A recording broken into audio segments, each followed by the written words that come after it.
Hi, Libra. Welcome to your July 2020 Astro Alchemy report. It's Raina here. So in July, you're going to have triggers to your angular houses, the 4th and the 10th houses. And actually, even your 7th house is going to be active too, because you have Mars in your opposite sign of Aries. So that's the 7th house, the house that you rule, by the way. But anyway, as the month begins, Saturn goes back into Capricorn, right on the 1st of the month. Now, you've been dealing with Saturn and Capricorn for quite a while. Briefly, Saturn has gone into Aquarius.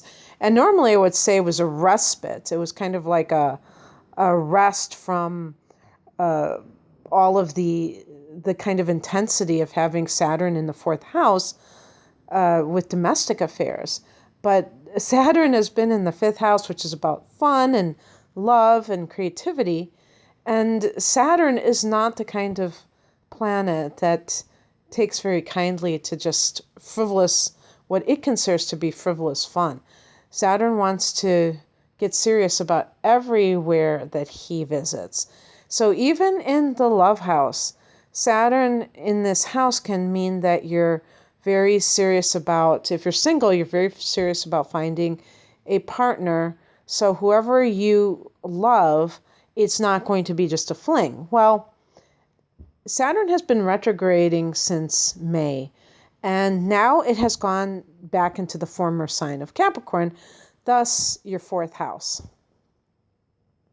I would ask you Libras, if you have been experiencing before March, for the couple of years before March of this year, kind of like tests, trials, and tribulations that are associated with family life in any way, or property matters.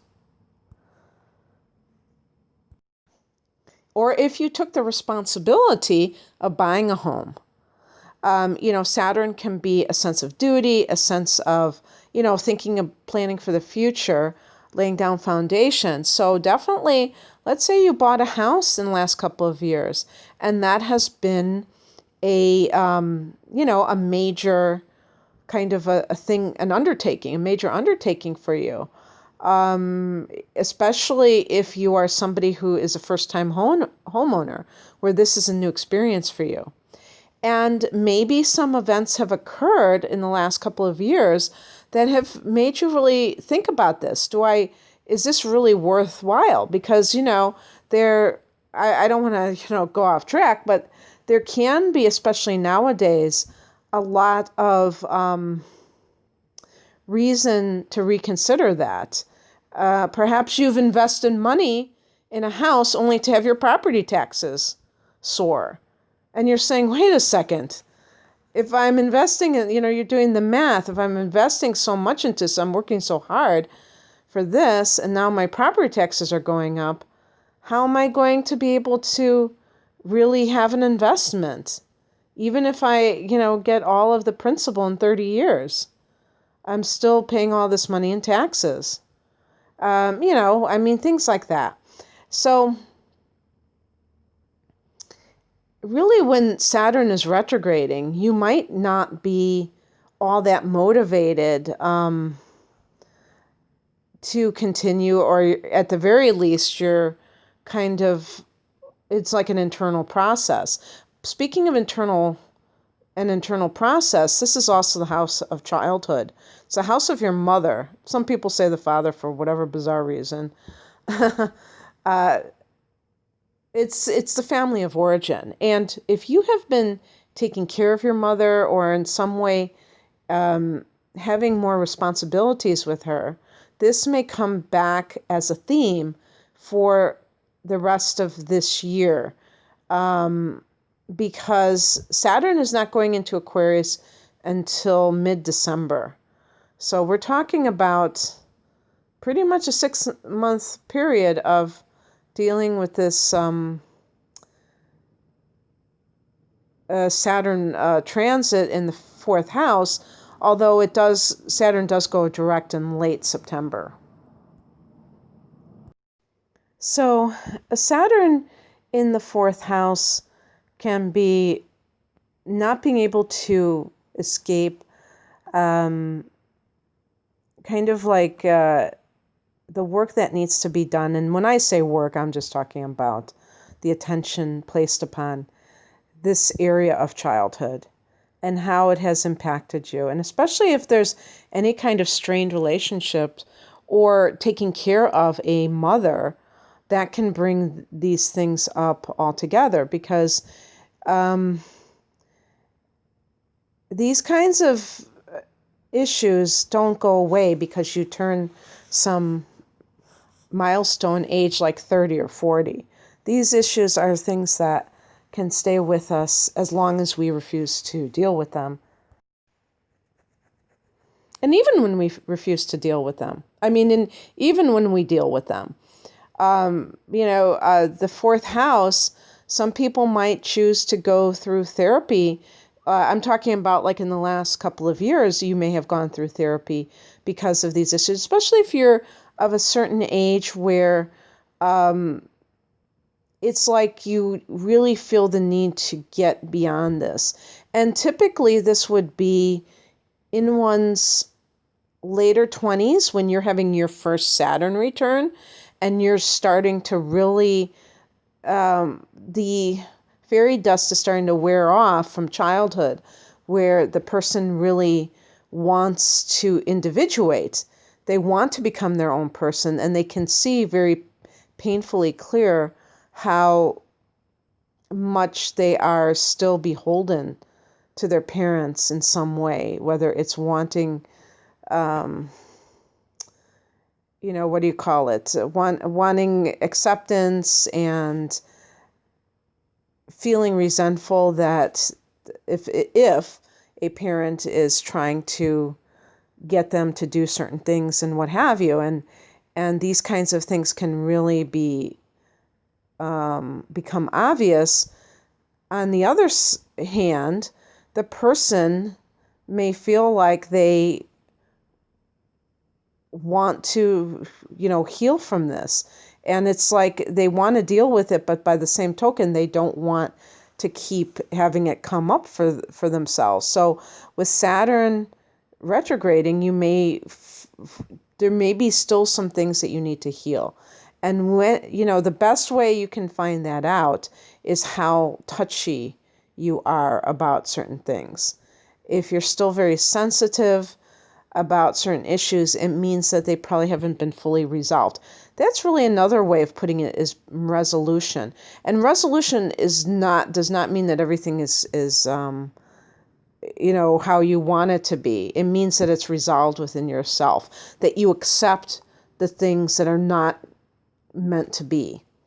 And I think for many years, we have a tendency in earlier adulthood, if we don't have those healthy relationships, to still, hold out for them. And to me, there's that lack of acceptance for what is at that point. It's like knowing something's wrong, but not getting to the point where you can make peace with it. And definitely Libra is a sign that wants to be accepted, but also just in general wants there to be harmony and wants the other person to be in harmony with themselves. So it's not, Libra has very good intentions as far as that is concerned. It's not like Libra is trying to do anything wrong. So there is that. And so it's just a matter of you being willing to face things and not try to run away from them is the bottom line.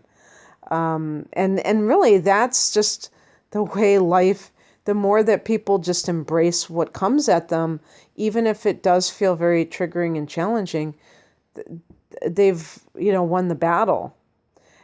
The reason I'm saying all of that is leading up to the 5th, where there's a lunar eclipse at 13 degrees of Capricorn. So that's going to hit that fourth house as well, Libra. And so for some of you, this may actually be in the third house, which is, if we talk about family members, could be siblings, could be aunts and uncles and cousins. And what this can do is it can make you aware of them and seeing them in a more authentic light. Now, lunar eclipses can be a break from something or someone. So, I mean, like they're out of your life. And not to say that this is going to happen to every Libra. You would know if you have the type of relationship where this is a possibility. So I'm not saying anything that isn't already on the table. And really, as odd as this may sound, it's the universe doing you a favor, because it's making that person and you, it's creating the absence of this person in your life so that you can have a better life. Just because you're connected by DNA doesn't mean that somebody is really good for you to have in your life. And you may see everybody around you and they're very much family centric and they get along with their families, but it just isn't the case that everyone has that type of relationship. And it doesn't reflect negatively on you. It doesn't mean that you were the bad guy. The other parties may have been the ones who refused to treat you with respect. And you have every right to distance yourself from those types of people, because you deserve better, Libra. So, lunar eclipses can bring up drama, let's put it that way, but also revealing things. So you may see this person and go, oh, so that's, what they're all about. Oh, okay. Now I see what they're really all about. And they kind of hid this from me by their demeanor, but actually they were all about that. So it gives you some insight into what exactly you're working with, which is very helpful, so that you can make very intelligent decisions about who you're dealing with and why.